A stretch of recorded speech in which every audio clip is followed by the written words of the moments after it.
Jeeps, Shermans, Hellcats, and more. These are the American machines that rolled, fought, and won World War II. From the front lines to the supply routes, every vehicle played its part in history. Let's begin with tanks. M2 light tank. Before the war fully erupted, the M2 served as the training ground for America's armored force. With its peculiar twin-turret design on early models, it was quickly outpaced by technology, but laid the mechanical foundation for the tanks that followed. M3 Stuart, known affectionately as Honey by British crews, the M3 Stuart was the first American tank to see combat in North Africa. While its 37mm gun was light, its exceptional speed and mechanical reliability made it a legendary scout. M5 Stuart, an evolution of the M3. The M5 Stuart featured a sloping hull and twin Cadillac engines. It was quieter, cooler running, and provided the Allies with a fast reconnaissance platform right until the end of the war. M22 Locust, designed to fall from the sky. The M22 Locust was small enough to fit inside a heavy glider. Though its combat service was limited, it represented a bold experiment in providing airborne troops with their own armor support. M3 Lee, a strange stopgap measure. The M3 Lee mounted a 75mm gun in the hull and a 37mm gun in a turret. It had a high profile and limited traverse, but it brought crucial heavy firepower to the British 8th Army when they needed it most. M4 Sherman, the icon of American industrial might. The Sherman wasn't the biggest tank on the field, but it was reliable, easily repaired, and produced in overwhelming numbers, serving as the backbone of the Allied armored spearhead. Now let's look at tank destroyers. M3 GMC, one of the earliest attempts to mobilize anti-tank fire. This was essentially a 75mm gun dropped onto a half-track. It was a makeshift solution that managed to punch holes in enemy armor during the Philippines and North African campaigns. M6 GMC, nicknamed Fargo. This was a light truck carrying a 37mm anti-tank gun. While nimble, it lacked protection and punch, quickly relegating it to training or infantry support roles as German armor grew thicker. M10, the Wolverine. Built on a Sherman chassis with an open-top turret, the M10 relied on angular armor and a 3-inch gun to hunt panzers. It was the most widely used American tank destroyer of the conflict.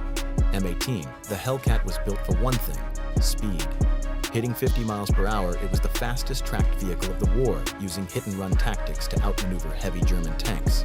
M36, when the Allies encountered heavy Tigers and Panthers, they called for the Jackson. Armed with a massive 90mm gun, the M36 was the only American vehicle that could reliably knock out heavy German Cats from long range. Let's move on to self-propelled artillery. M7 Priest, named for the pulpit-like machine gun ring on its superstructure. The Priest mounted a 105mm howitzer on a tank chassis, allowing artillery to keep pace with the rapidly advancing armored divisions. M8 HMC, the Scott. By placing a 75mm pack howitzer on a light Stuart chassis, the M8 provided close-range, indirect fire support, blasting bunkers and machine gun nests to clear the way for infantry. M12 GMC, nicknamed King Kong for its sheer power, the M12 mounted a 155mm gun on an older tank chassis. It was designed for long-range destruction and famously used to crack the Siegfried Line bunkers. M40 GMC, arriving late in the war, the M40 was the successor to the M12. It paired the devastating long-tom 155mm gun with the wider, more stable chassis of the latest Sherman variants, creating a potent mobile artillery piece. M43 HMC, the big brother to the M40. This variant swapped the 155mm gun for a massive 8-inch howitzer. It produced incredible destructive power, leveling fortifications with ease during the final push into Germany. M4 105mm assault gun. This wasn't a tank destroyer, but a bunker buster. By fitting a 105mm howitzer directly into a standard Sherman turret, commanders gave tank platoons their own high-explosive sledgehammer for demolition work. Moving on to armored and scout cars. M3 Scout Car, the White Scout Car, was the wheeled chariot of early war commanders, including General Patton. Armored, reliable, and bristling with machine guns, it served as a reconnaissance staple before being replaced by half-tracks. M8 Greyhound, fast, quiet, and deadly to infantry. The Greyhound was a 6x6 armored car that served as the eyes and ears of the cavalry, racing ahead of columns to spot the enemy before vanishing. M20, essentially a Greyhound without the turret, the M20 served as an armored utility car. It ferried commanders, carried cargo, and moved troops quickly through dangerous territory under the protection of light armor. Moving on to half-tracks. M2 half-track, shorter than its famous cousin, the M2 was designed primarily as an artillery prime mover. It hauled guns and ammunition, ensuring the big batteries could move through mud that would trap a standard truck. M3 half-track, the definitive armored personnel carrier of the war. With tracks in the back and wheels in the front, the M3 carried squads of armored infantry into the heart of battle, protecting them from shrapnel and small arms. M5 half-track, visually nearly identical to the M3, the M5 was produced by International Harvester mostly for Lend-Lease. It featured a different engine and slightly rolled armor fenders, serving faithfully with British, Canadian, and Soviet forces. M9 half-track. Similar to the M5, the M9 was International Harvester's version of the utility half-track. It was widely exported to Allied nations, proving that American industrial capacity could supply the entire free world. Moving on to amphibious vehicles, M29 Weasel, originally designed for a covert mission into snowy Norway, the Weasel was a fully tracked amphibious cargo carrier. It could traverse deep mud, snow, and swamps that no other vehicle could touch. LVT-1, the Alligator. The first of the landing vehicle tracked series, it used paddle-like tracks to swim through water and crawl up beaches. It was the crucial key to unlocking the Pacific Island hopping campaign. LVT-2, the Water Buffalo. Improving on the Alligator, the LVT-2 featured a better suspension for hard ground.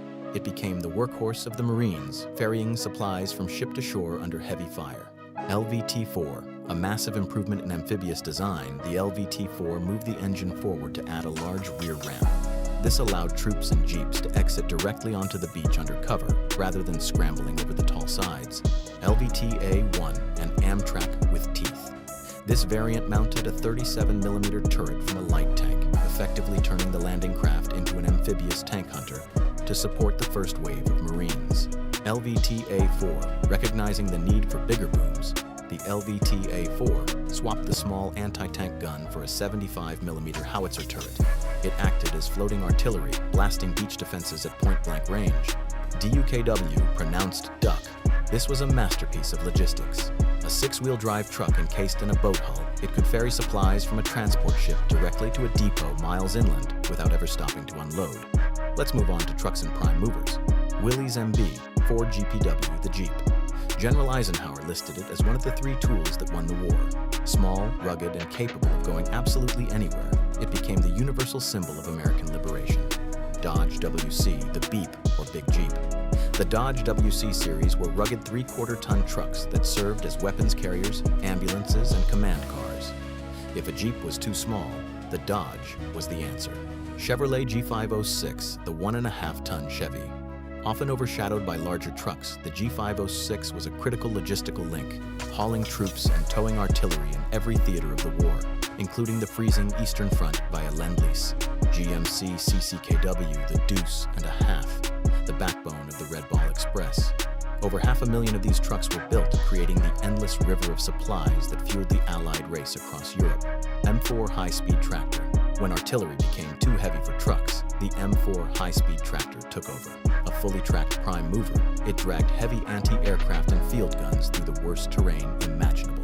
Diamond T980-981, the heavyweight champion of recovery. This massive 12-ton truck was designed to haul tank transporter trailers, moving damaged or operational armor to where it was needed most without wearing out the tank's tracks. Now let's look at engineering and recovery.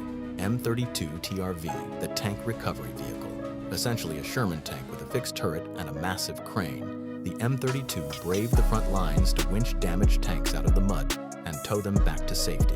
M1 Heavy Wrecker, a beast of a truck equipped with a heavy-duty crane and winches.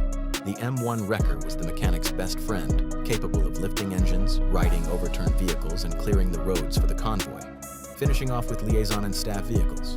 Harley-Davidson WLA, the Liberator. Modified for military use with scabbards for submachine guns and blackout lights, these motorcycles carried couriers and MPs swiftly through the chaotic traffic of the war zones. Indian 741. While Harley took the spotlight, the Indian 741 was a vital player. Smaller and lighter, thousands were produced, with many sent to British and Commonwealth forces to keep the lines of communication open. Ford Staff Car, based on the standard civilian sedan, the Ford Staff Car offered high-ranking officers a relatively comfortable, albeit unarmored ride between headquarters, painted in drab olive to blend in with the war. Chevrolet Staff Car, the rival to the Ford, the Chevy Staff Car was a militarized version of the Master Deluxe. It ferried generals and VIPs across safe zones, serving as a reminder of civilian life amidst the machinery of war.